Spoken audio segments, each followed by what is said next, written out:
This is not the first time you've been on the show, Bret. This is now I the know. second time you've been on the show.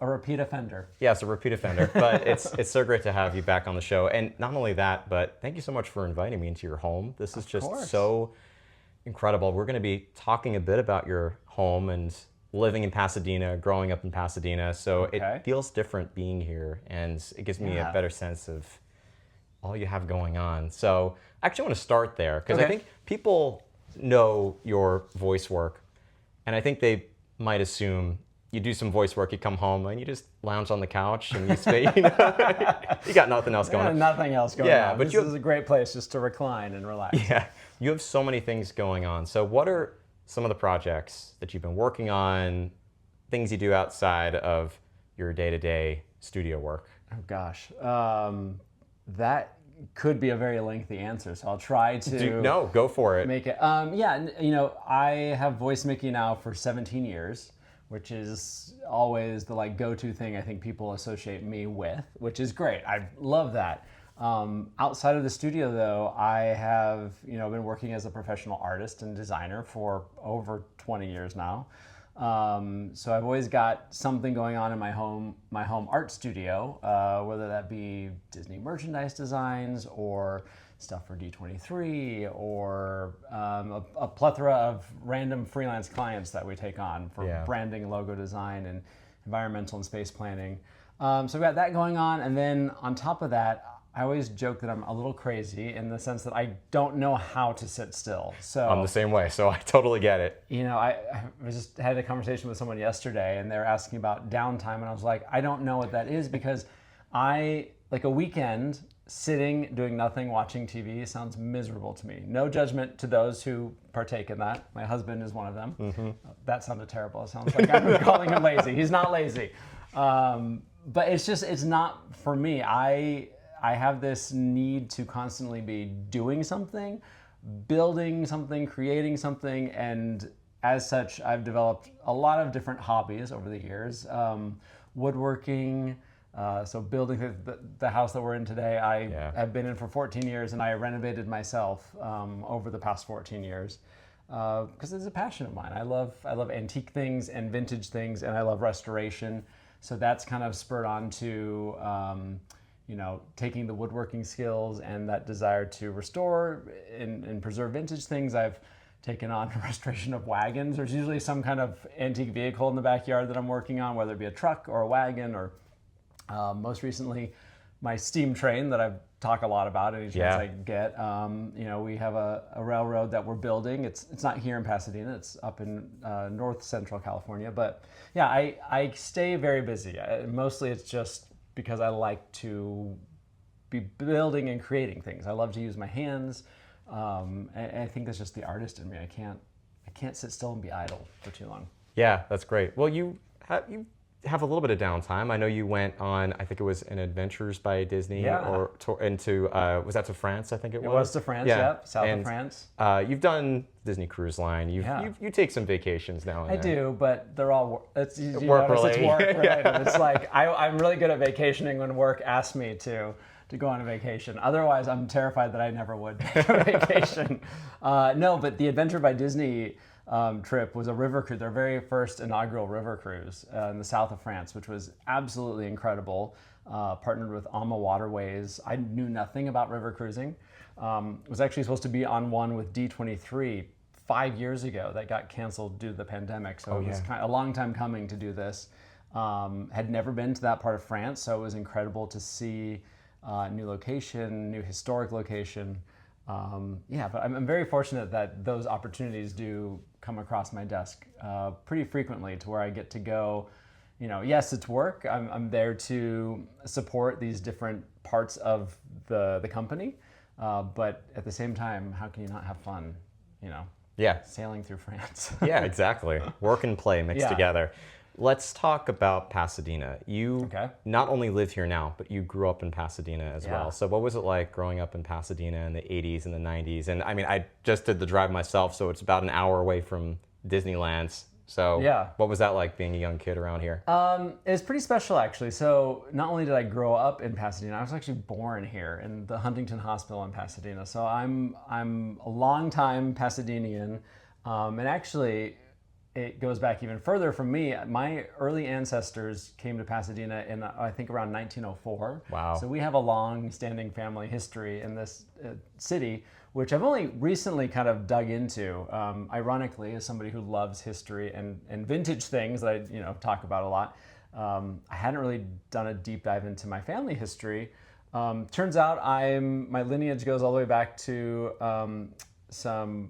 my family members moved over from Prussia and started a blacksmithing business and were working on wagons. They did wagon repairs. Sounds familiar. So yeah, I think there's actually a photo we have of the two brothers who formed the business standing outside the shop. And my brother pointed out one time, he's like, that guy looks a lot like you. It's really creepy to see the resemblance as you go through myself, my brothers, and the family members. Anyway, I digress.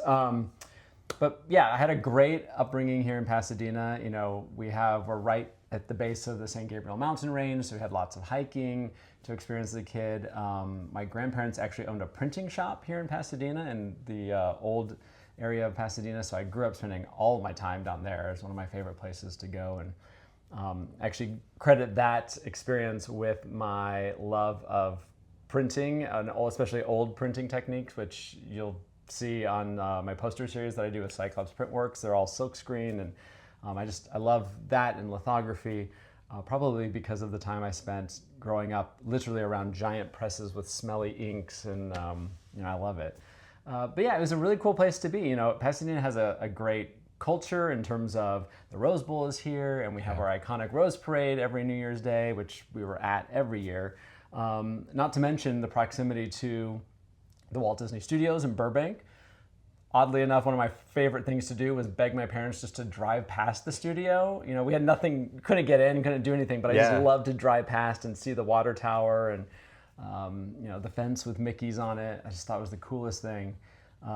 Also very fortunate to be close to Knott's Berry Farm, Southern California landmark theme park, and then of course Disneyland. So yeah, to your point, about an hour away. This was, back then annual passes weren't a thing, so we would go maybe once a year, once every other year. It usually kind of was inspired by family we had visiting from overseas in Ireland, and when they'd come, we'd pull out all the stops and show them all the great LA locations. But I was kind of like, it was a great place to grow up in terms of just kind of being central to so many amazing influences that it's not too far of a stretch of the imagination to see how those things influenced who I am today. The older you get, you start to look back and think like, why do I like this particular thing? Why do I like that music? Why do I like this aesthetic? And at least for myself, I've quickly realized, I'm like, this is just what I grew up in. It's like, it's equal parts Disneyland, Knott's Berry Farm, Southern California culture in general. And so a really unique place to grow up. I'm very fortunate, for sure. Yeah, of course. So what do you think gravitated, it sounds like just your upbringing in general, but like what compelled you to want to buy this home in Pasadena? I'm sure not too far from where you grew up. Not at all, actually. I went to junior high, literally 3 minutes up the road over here. My childhood home that my great-grandparents built is 10 minutes in that direction. This is... it's funny, growing up, we left Pasadena when I was 14. We moved to the Midwest, and it was devastating for me because, one, I was just a shy, scared kid in general, and so like the comfort of having a home and a family home, is something I just didn't want to give up. I couldn't stand the thought of leaving our family home. It was good for so many reasons that we did that, but I found myself always wanting to come back to at least Southern California. I didn't necessarily specifically want to come back to Pasadena, although that would have been great. I just wanted to get back here. So the Mickey job is what was a catalyst for me to come back to Southern California, which was great.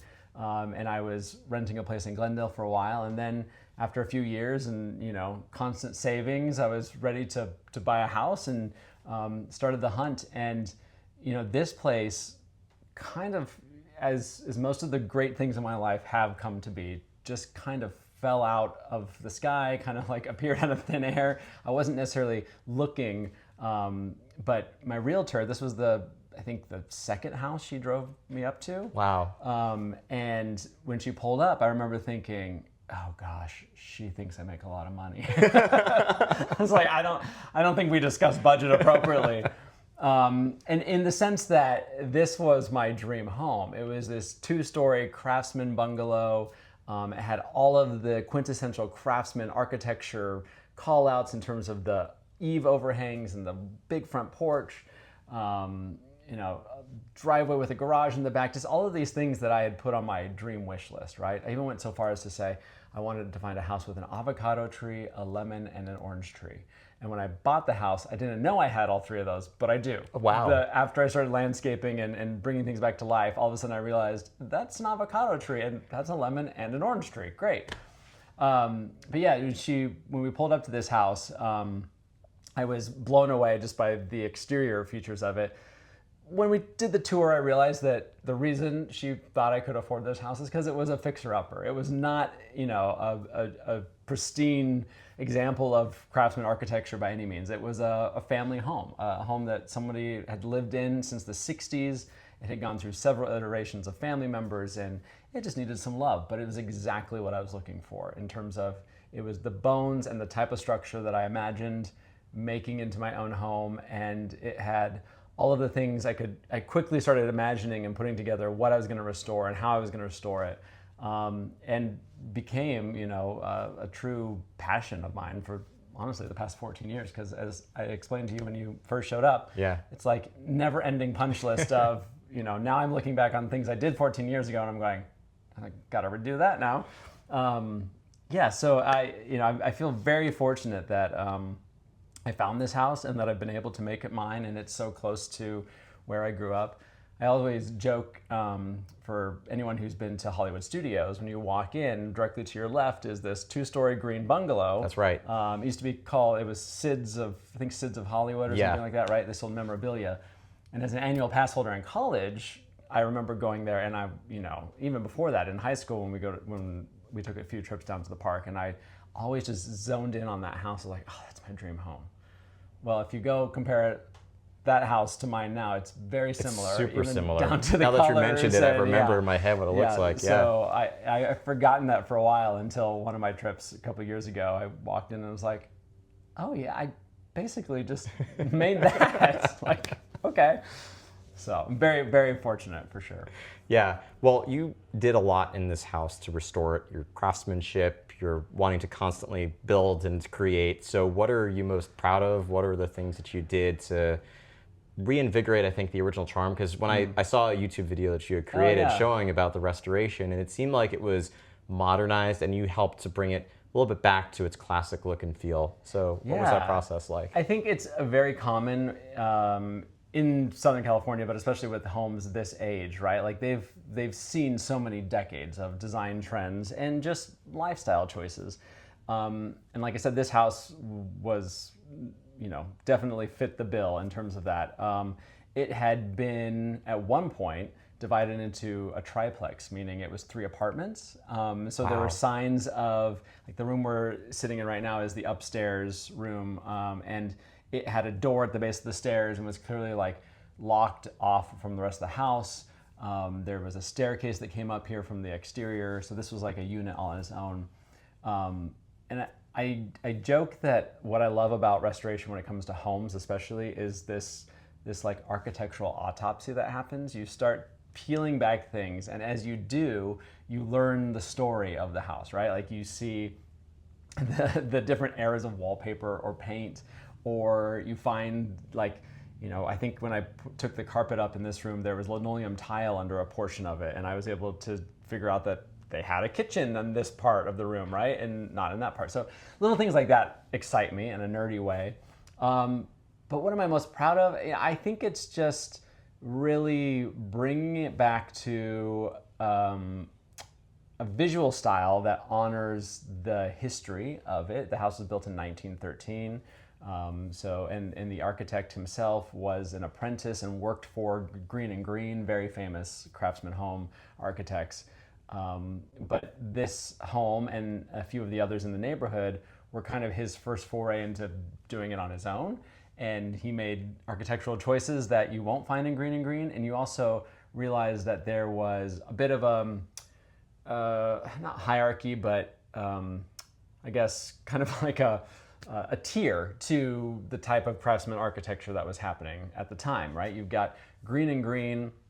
Like a great example of that would be the Gamble House, just like ornate, over the top, beautiful woodwork throughout.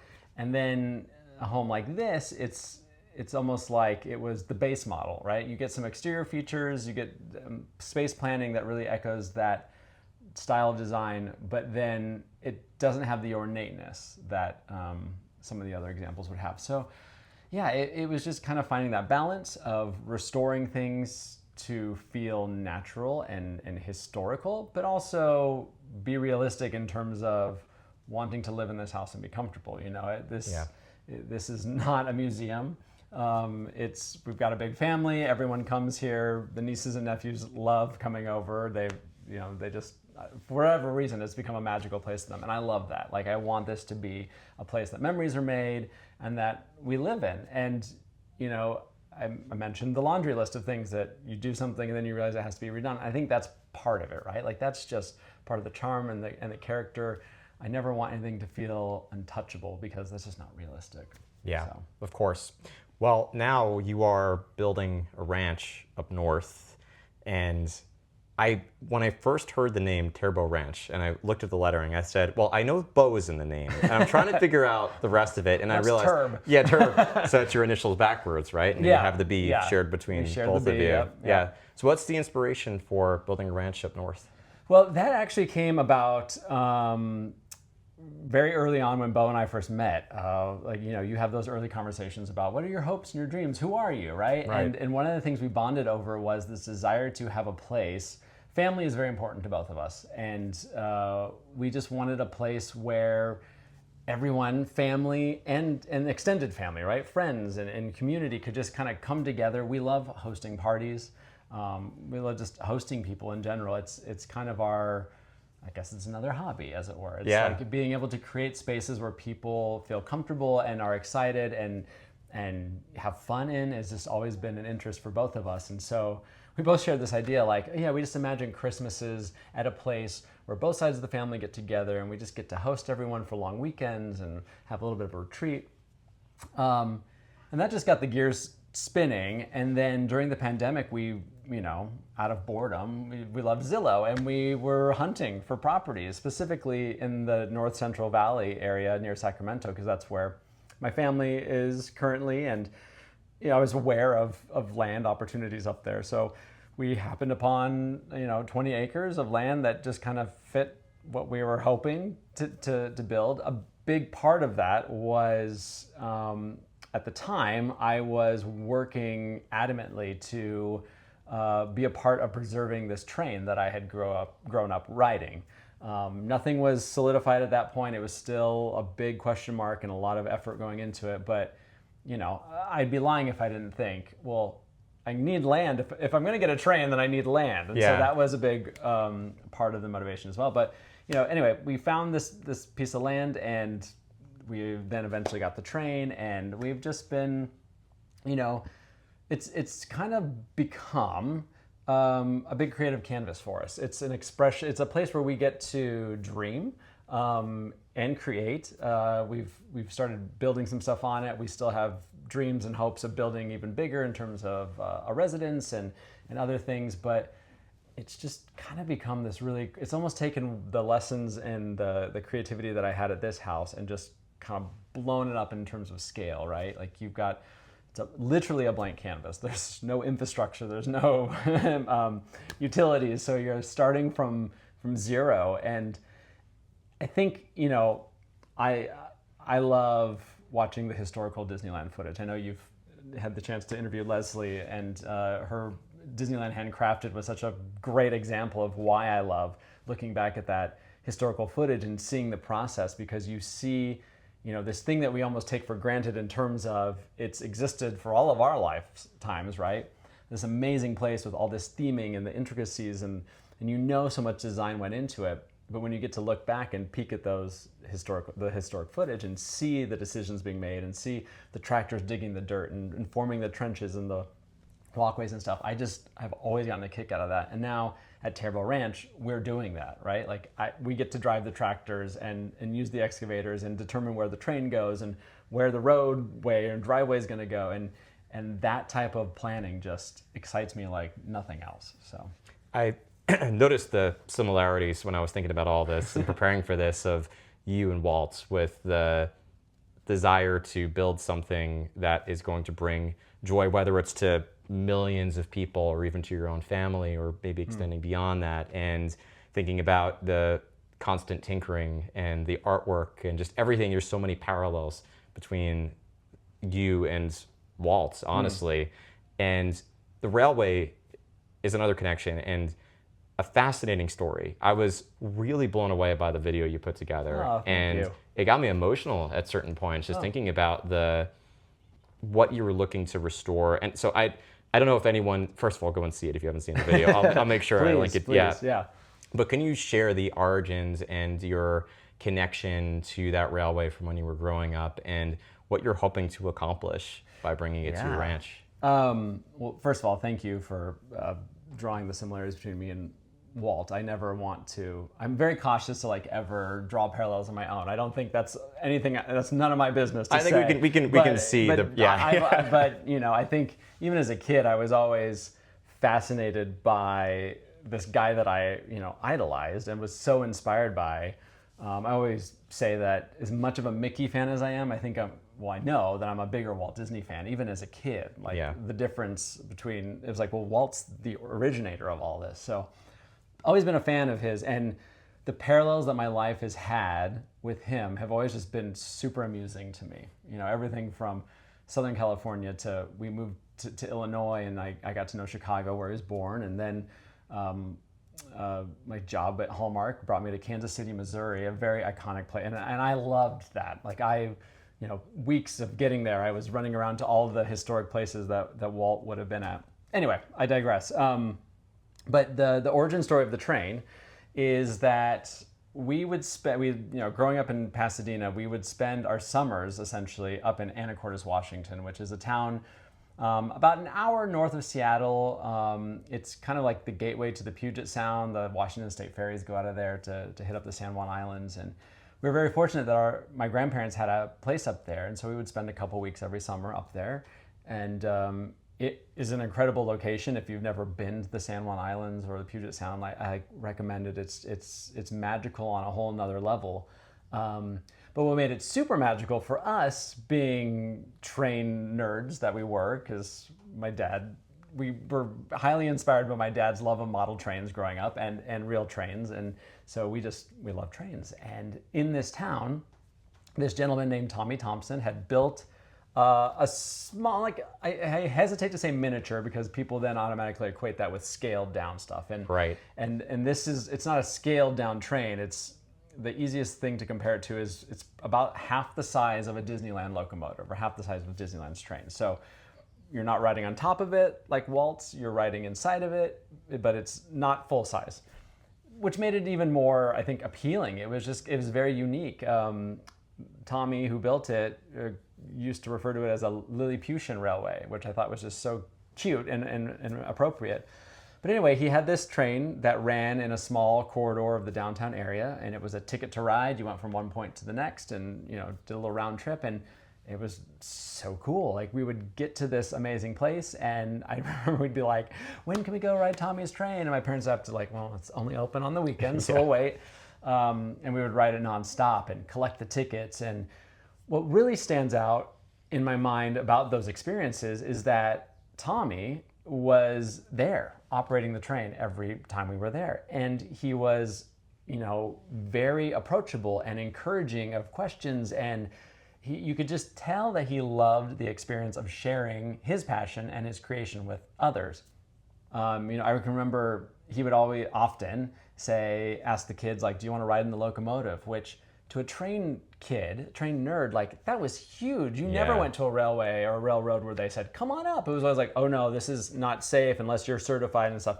But he would invite you in. I can remember sitting on his lap with my dad in the other seat, and we would be going on trips. I remember I got an ember in my eye one time, and Tommy helped me wash it out in the drinking fountain. he left a lasting impression. Not only his kindness, his passion, but his artistry. Because again, as a kid who was obsessed with Walt Disney and Disneyland and that level of detail when it came to environmental storytelling, the similarities were very obvious to me. This man had created not only a gorgeous locomotive, but 3 coaches that went with it, each one of them unique, and clearly was, telling a story. And I was obsessed. I'd come home and I'd draw the train and I'd dream of having a model of the train, and I dreamt of one day having a train just like it. So that's where it all originated. I don't know if you want me to go into how I got the train. Please, I think it's just leading into how that gets there, yeah. So, and it is a much longer, complicated story, but, after Tommy passed away, the train kind of went into a bit of a limbo, and I was aware of it, but it also, that timing coincided with me graduating college and starting my career and starting adulthood, right? Lots of distractions. But eventually it came top of mind again, and I started to research and try to figure out what was going on with it. And I saw that there was a small effort to try and revitalize the train. It had been gifted back to the community where it ran by Tommy's widow and family.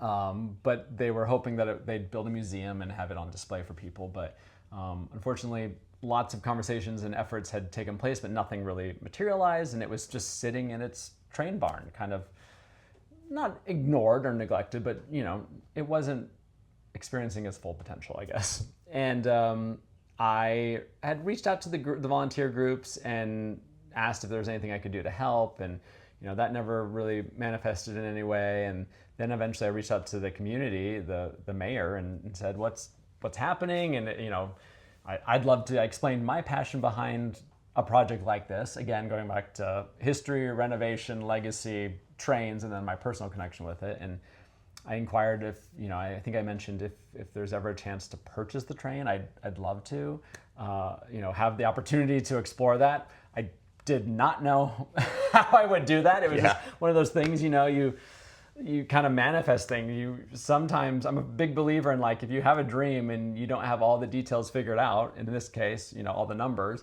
you just kind of put it out there and see and figure it out as it comes. And that was my plan, truly.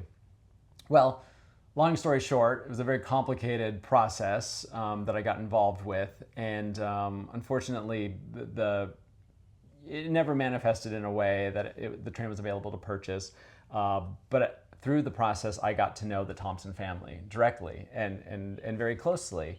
And they, I think, responded to my passion behind it, my intentions behind it. And I think we just kind of bonded over a similar thought process and care for this train. And as such, they eventually got it back into their possession. And when they did, they offered it to me as a gift. They said, we'd love for you to have the train and restore it. It was with the understanding that I would be taking on the responsibility of restoring it. And in doing that, share Tommy's story. And I think the point of all of that is that for me, knowing that this thing that affected me so much clearly had an impact on other people, and wasn't really having the chance to do that tucked away in a garage or a barn.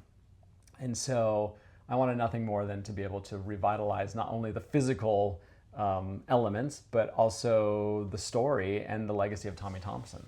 And that's just become a real passion of mine, I think, over the years. It's not too far of a jump to understand, the fact that why I love voicing Mickey is the legacy tied to Walt, and I feel a great responsibility, and I've talked about that so many times, and I think the same applies here. It's about legacy, it's about preservation, and somebody recently asked me, what is it about old objects or old machines that draws you to wanting to preserve or restore them? And I didn't really know how to answer it. I think I said something like, they've all got a story, and that's exciting to me. And then after that interview, I realized I have this fear of things being forgotten. And I don't know where that stems from. But to me, there's almost nothing worse than an object just being discarded and not having a chance to be celebrated for its purpose or the people behind it or the stories it tells. And so I think that's why I think I almost feel like I'm rescuing things when I go to a flea market or an antique store, Makes sense. or take on the restoration of something like this. It's like I'm saving it from being forgotten. Yeah. So. Well, what are you intending to, I guess, do with the railway after you restore it? Is it just a matter of constantly restoring it and keeping it up, or? Yeah, no, that's a great question, and I think it's one that I don't quite have the answer for yet. And I've only recently become comfortable with not having that answer. Yeah. Because initially I was hitting the ground running. This is going to be a thing that people can come to. I'm going to recreate, and as life does, things come up and show you that even your best dreams and intentions aren't always the way it's going to actually come to be. And so, unfortunately, there are a lot of hurdles in terms of recreating what Tommy Thompson had. Yeah. He had this great public-facing thing where people got to go experience it, and I think many people would agree that recreating that this day and age would be nearly impossible. It was the 80s when he did that, and it was super difficult from back then. There's so many regulations and insurance requirements, and the list goes on, right, in terms of liability and stuff, and investment necessary for something like that. So I think, at least for now, we've realized that that's not where our efforts are best suited. The restoration and preservation for sure, and the ranch being a place where it actually can operate, and we can give it the love and attention it deserves, and we can share it through different group outreaches and open houses and whatnot, but it's never going to be a public-facing venue. It's not an amusement park. It's not anything like that. But we're exploring what other options there are. There's a lot of rail festivals that happen where people bring their steam equipment to, and so I think that's a thing we need to explore a little bit more. And then also, you mentioned the YouTube video that I put out. That's kind of the start of something I want to be a lot more proactive at doing, is that in this day and age, we have so many vehicles for sharing stories. And like I said, that is probably the main motivation behind it. So I think I want to take full advantage of that. I get numerous comments whenever I post something or the video that I put out where people reference this 1994 VHS called Awesome Trains. And this is during the time of Thomas the Tank Engine's heyday. And so there's all these kids who grew up watching this, and they're like, that's the train I saw in the video. I always wanted to know what happened to it. So it's just like kind of the perfect example of just getting that story out there. And so yeah, I like I said, I don't have the grand plan yet of what it's going to be, but it sure is a lot of fun, like working towards whatever it is and letting it kind of unveil itself to me versus having a full-on plan drawn out. And I did. I thought I did at first. And like I said, you kind of learn when you come up against a couple of different challenges and whatnot. You start to adjust, and I've gotten to a much more calm place in terms of accepting that it's going to happen. What exactly it looks like, I'm not sure yet. Yeah, that's got to be exciting, though. Also, it is. Not knowing. Yeah, it is. So many of the best things in my life, like I mentioned earlier, have come out of left field. The Mickey job, just the people I've met, the opportunities I've had. A lot of them, it definitely, I think good things in life require work and require intentions. But it also requires openness. Yeah. And I think that's, the older I get, the more, I keep talking about like I'm ancient. I'm not ancient, but as you grow up and mature, you start to learn these lessons, especially creatively. I think as a dreamer or a creative person, there's a lot of passion behind that. And sometimes it's hard to mitigate your passion with reality. And so anyway, all these life lessons I'm figuring out as I go. That's wonderful. Well, I want to talk a little bit about some other creations you have and then maybe some wrap-up questions. But you mentioned that you're an artist as well, and an artist by trade, and you are always working on these honestly incredible paintings, and just everything you do is wonderful. So where does the inspiration for that come from? What do you think about, how do you decide what you're going to be designing next? It's twofold, really.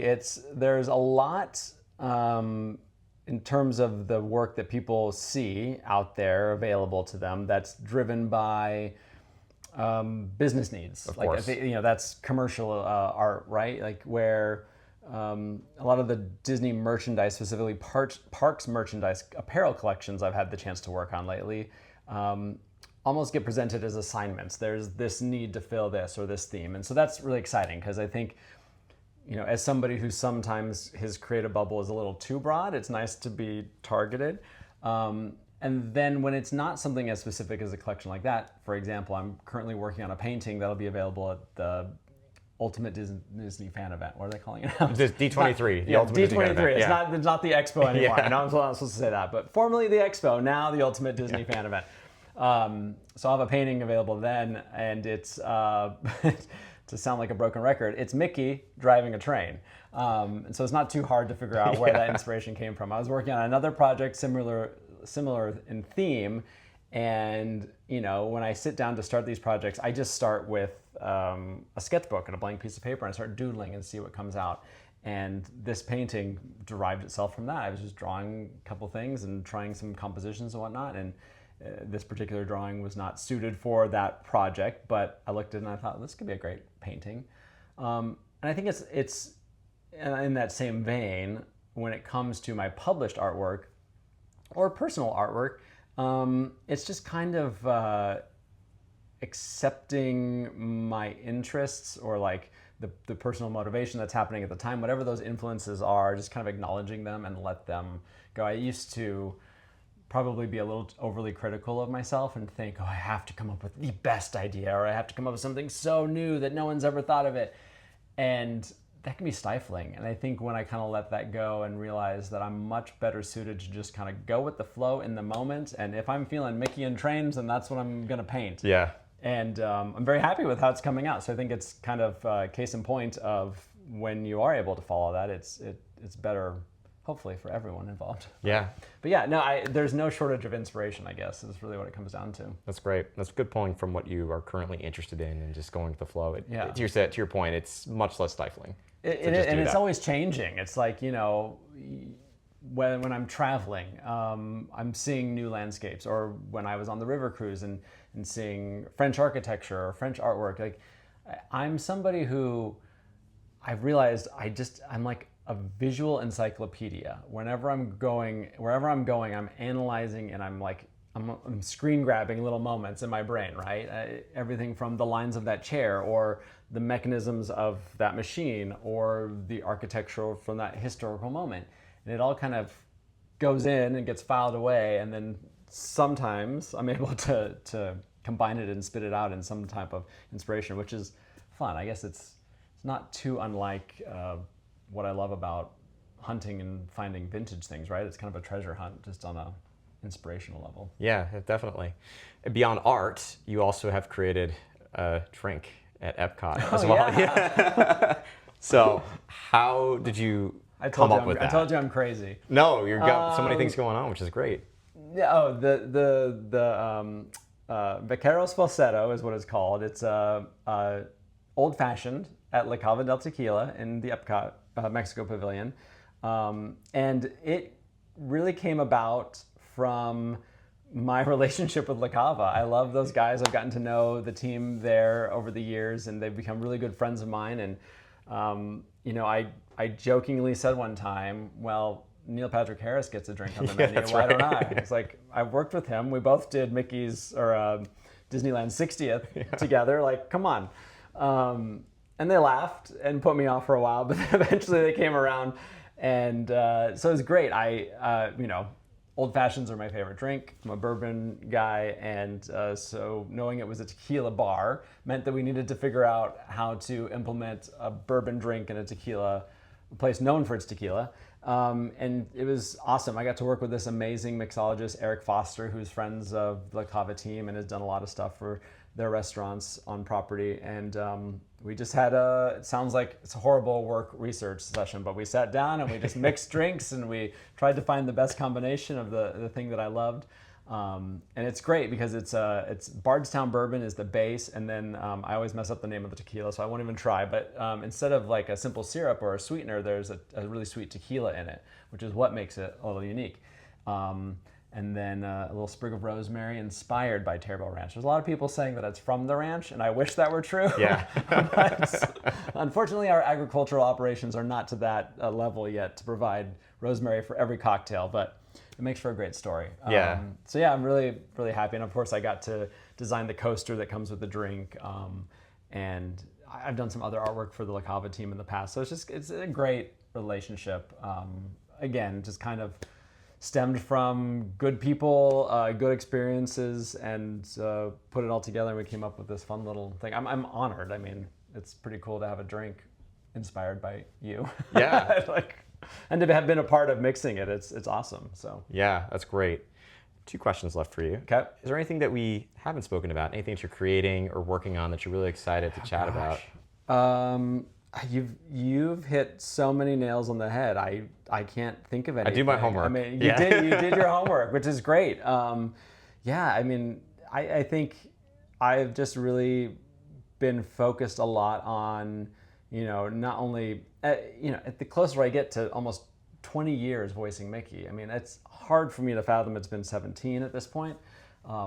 Knowing that 20-year milestone is coming up is slightly terrifying, but also so incredibly mind-blowing to just be part of something so magical for so long. I feel truly honored. But in thinking about it, I've just kind of really found myself wanting to, see what other opportunities exist because of this position that I'm in, because of the fact that I voice a character that everyone knows and loves and responds to, gives me a vehicle to share more of my personal story and all the things we talked about in terms of my passions and creativity.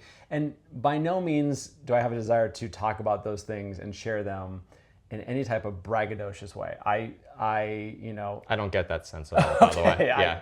I'm passionate and I'm so excited by all of these things, but I share my experiences and my accomplishments and even sometimes the challenges, because where I'm at is a direct result of the people who inspired me. The early animators, Frank and Ollie, Walt Disney, and even the people I've met along the way these past 17 years. So many Disney notables and literal Disney legends that I admired from afar and now get to call friends.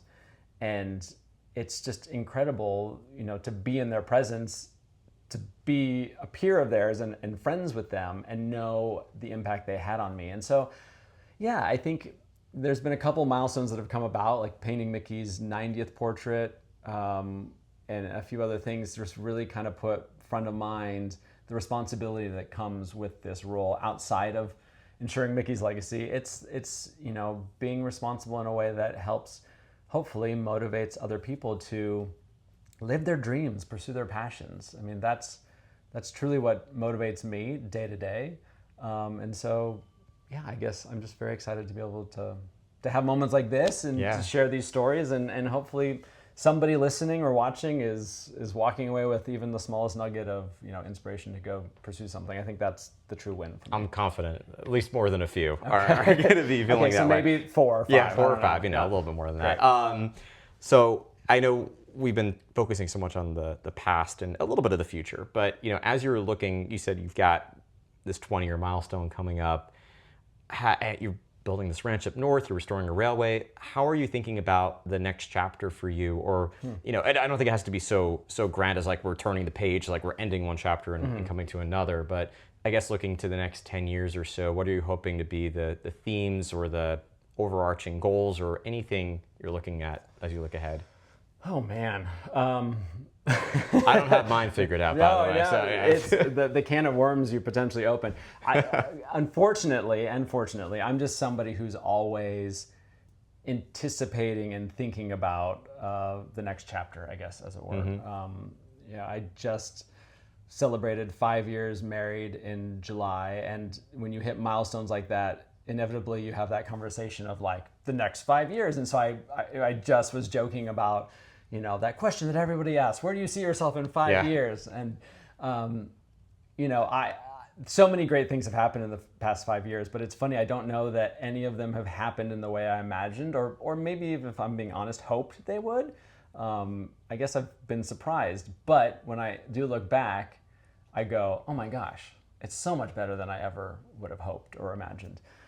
But I think it's important to always have a goal or something that's inspiring you to keep growing, to keep moving, to keep being curious. And so for myself, I think it's, you mentioned the YouTube series that I've started. That's been a new project and been a little vulnerable for me to enter that realm of storytelling. I've always been somebody who's been behind the microphone or behind the drawing pad executing the thing that somebody's asking of me.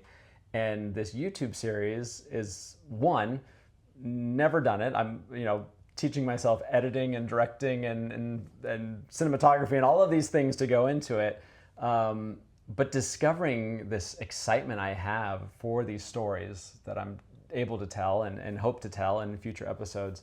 So that's really fun. And I think I'm mostly, in the terms of the next chapter, I think it's just continuing that momentum. I don't want to get stalled at thinking, well, I've done it or I've achieved it and now I'm going to sit back. Again, I don't think that's my personality to do that. But there is always that fear that, you might become apathetic or lose some of the luster. But I think in pursuing something new like this version of storytelling or embracing the fact that I have ideas for animated series or other TV shows, kind of entering into that space that I maybe haven't given myself permission to explore before.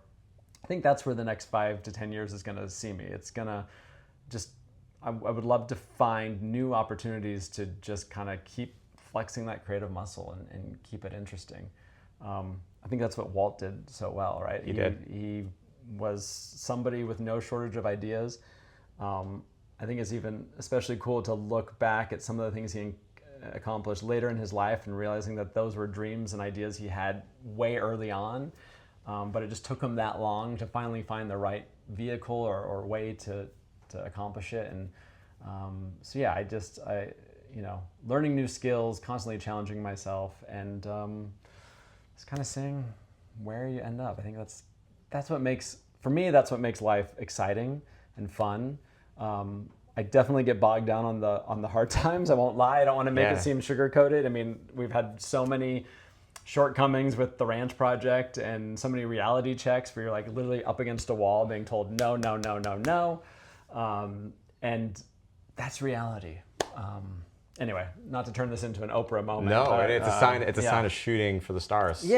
Really going for something that seems impossible. Yes. You have to. Yeah. So you mentioned storytelling so many times and the YouTube channel so many times. I want to make sure people know where to go. So where can they go to find the YouTube channel, any other medium you're using to share these stories? So the YouTube channel, it's the ranch's name, so @Terbo_ranch. Same with Instagram, we're on there. You can find little bits about the railway. It's got its own, I've got way too many Instagrams, that's the problem, but the railway has its own Instagram, @Thompson Railway. And then all of that, of course, is kind of filtered and connected through my personal Instagram, so you can always find information there. But yeah, when there's something to share, I always put it out there, and hopefully, somebody's interested in taking a look. I'll link to all those places. And Awesome. Speaking of 5 years, we spoke 5 years ago. Are you serious? I'm serious. Yeah, it was your 12. It was the pandemic. It was the pandemic. You were doing Mickey for 12 years. Yes. And now I just connected the fact that it's 5 years later. And I'll have to show you, because it was the pandemic, I was recording in a closet down there in the guest room. That was part of the home tour I did not show you. But how funny. Man. Well, I'm really grateful for 5 years later, not just doing it on Zoom during a pandemic, but again, in your home, Pasadena. Thanks for the invite. Thank you for coming over. This has been so much fun. Yeah. So.